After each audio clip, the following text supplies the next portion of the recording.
Hello and welcome, my name is Kyle FtW and welcome back to another Black Ops Cold War video. Today, I am back with another best class setup video. It has been a very long time since I have made one of these videos, but I am finally back with another best class. And today, we are covering the PPSh SMG, which was of course added with Season 3. This is an SMG that I did struggle with quite a bit before I made this class. And after making this class, I have started to really enjoy this weapon and have a ton of fun using it. The PPSh is a very nostalgic weapon to begin with. It's been in World at War, it's been in Black Ops 3, it's been in Call of Duty World War 2, and now it's back here in Call of Duty Black Ops Cold War. And it is just a very fun weapon, very good weapon. Is it better than the LC-10? Is it better than the AK-74U?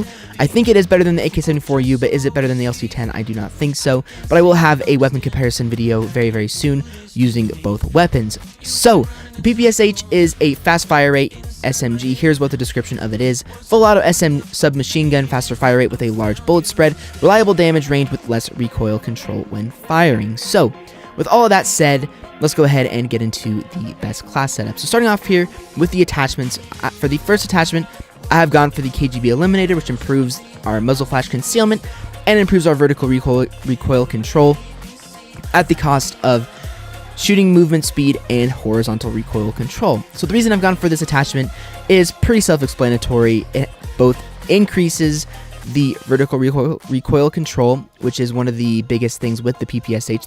The PPSh tends to kick up more than it does to the side. So by having improved vertical recoil control, this weapon is able to kill from farther away, which there might be an example or two in the gameplays. And then muzzle flash concealment. Now it does say 85% muzzle flash concealment, and the reason for this is that the weapon is not fully silenced, which means it's not using a silencer. You still are off the radar, you just are not. You just don't have an unsilenced weapon, so you still hear that really nostalgic PPSh sound, but you are not on the radar. So enemies can still hear you shooting, but they can't see you on the radar, which is kind of what most people go off of when they play Call of Duty. So you're going to be hidden off the radar, which is always important with an SMG because you're going to be rushing around, you're going to be in their base, you're going to be very close to them. And by not showing up on the radar, you're going to be able to rush more effectively with this weapon. I've gone for no barrel, which is the first time this has happened with pretty much any SMG in the entire game. I always tend to use the reinforced heavy barrel, but I didn't use it with this class, and I did not need it, which is very interesting because normally I rely on barrels very heavily with my SMG classes, with my AR classes, with any class I use in this game in general, but I actually didn't really like it on this class, so which is very interesting. This is the first time that's ever happened. So I have no body either, which I know a lot of people like to use the laser sights, but I personally don't have a need for that. I did use the laser sight when I was trying to create a good build with this weapon, but I never really hip fired. I tend to always aim down sights when I play, but again, if you guys want to use a laser sight, then it's always up to you. And I have no optic, which I always see a lot as well. So jumping into my second attachment, I've gone for the Spetsnaz Speed Grip, which is one of the last attachments to unlock. And this improves your sprinting movement speed by 3%, and it improves your horizontal recoil control by 18% at a cost of movement speed, shooting movement speed, and aim walking movement speed.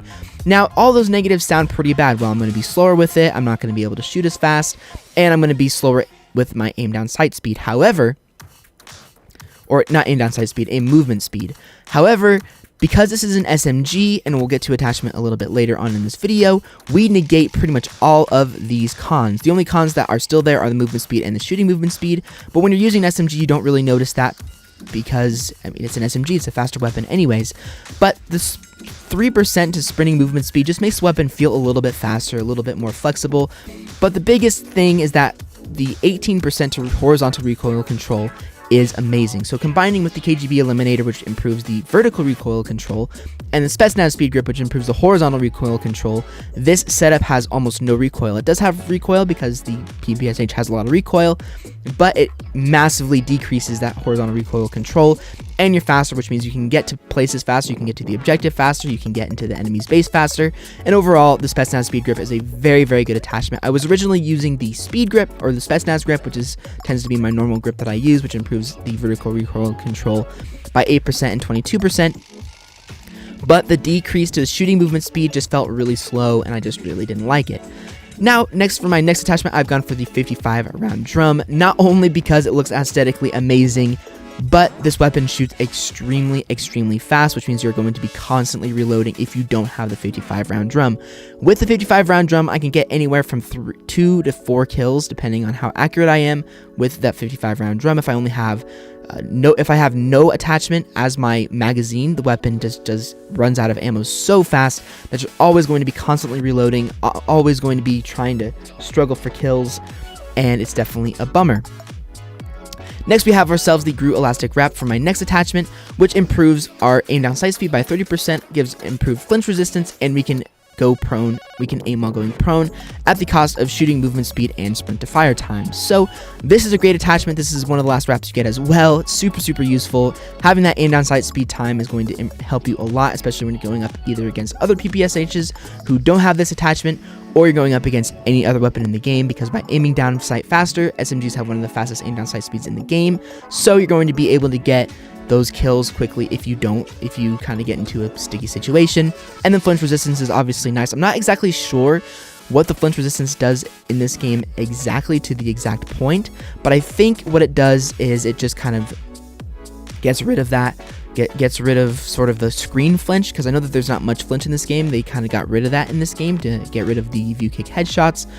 So I'm not exactly sure what the flinch resistance is, but 90% of that is noticeable, and it feels really good, especially if you're being shot at. And then aiming while going prone obviously helps you if you're drop shotting and everything like that. I personally don't drop shot that much. I tend to jump shot more, because jump shotting is more viable in Call of Duty than drop shotting is, but it's still useful and it definitely will help you out. And then of course the cons really aren't that big of a deal because of my final attachment, which is the Raider stock, which gives us plus 30% to sprint to fire time and plus 10% aim walking movement speed at the cost of hip fire accuracy. If you are a hip fire only player or you use hip fire a lot, this probably isn't the best attachment for you, but me personally, I love this attachment because I don't really do that. I always aim down sights for the most part, and having that improved sprint to fire time is going to be very useful in sticky situations. And again, we have kind of hurt the aim walking movement speed quite a bit, so having that improved is another really good thing. So those are all of my attachments for the PPSh. They all work really well together. I'd be very interested in hearing how this class does for you guys down below in the comments section, but great class, works really well. And now jumping into the secondary and everything else like that, this is definitely up to you and personal preference. I personally don't really have a solid secondary. I'm using the crossbow as my secondary, but in all reality, if I were to a pistol or a shotgun is probably more viable. I just have the crossbow as my secondary because it's just really fun. This is a video focusing mostly around the PPSh, but the crossbow is definitely a fun secondary to use. For my tactical, I've gone for the stim shot. Stim shot is a must run for me in Call of Duty ever since Black Ops 4. I absolutely hate waiting for my health to regen. It's boring to me. I always like rushing around like a madman. That is the type of player that I am. I'm always rushing, always moving around, and that's how I have fun. But again, that is always up to you. I tend to run into a lot of stim in my lobbies as well, so stim shot is just very useful. You get weak, you use your stim, and then you're back into the action very quickly.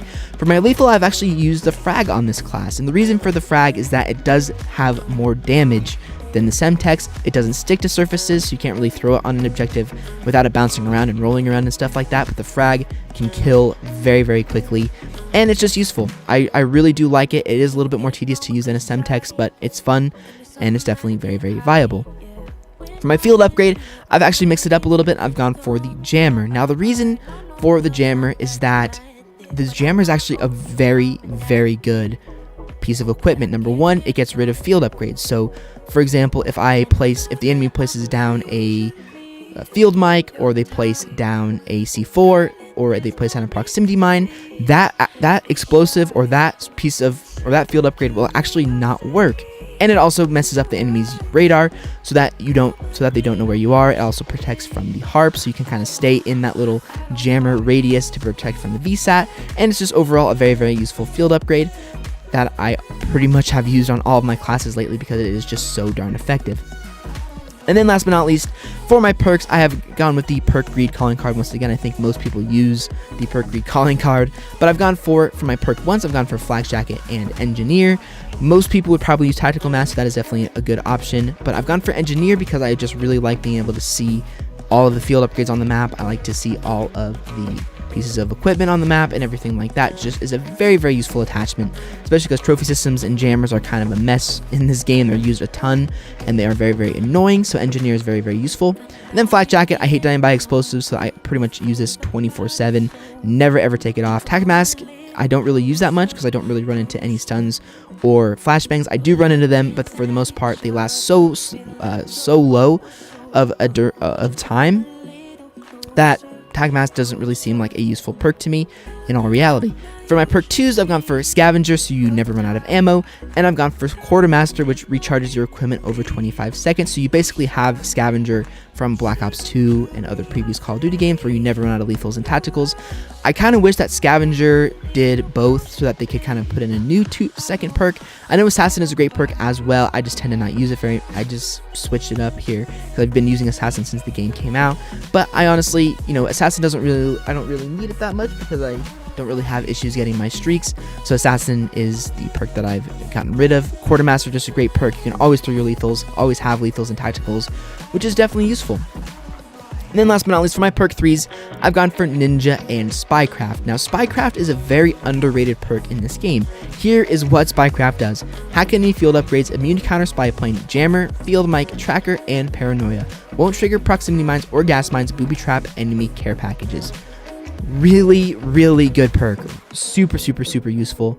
No more deaths by gas mines. No more deaths by proximity mines. No more deaths by getting picked up by proximity mine or field mics, all that type of stuff like that. Super, super, super useful. You can also hack field upgrades if you so wish by pressing square or X. It's just a very, very useful perk. Very underrated. Decided to use it in this prestige and it's been so nice, so useful. And then Ninja, once again, Ninja is kind of a must-run perk in this game. Without Ninja, you are being sound hoard constantly because of the people that I play against.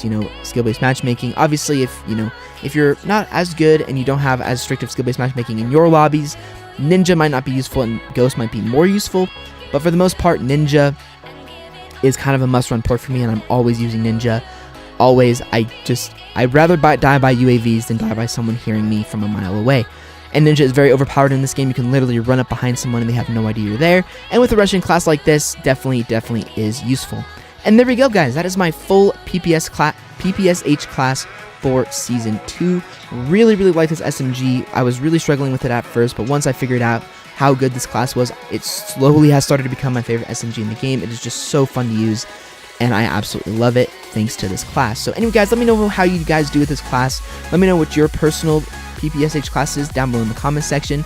I'm sure you guys probably know what a really good class is, but for me, this is definitely the best class that I've been able to do with my playstyle, with how I play, and how I've done with this class.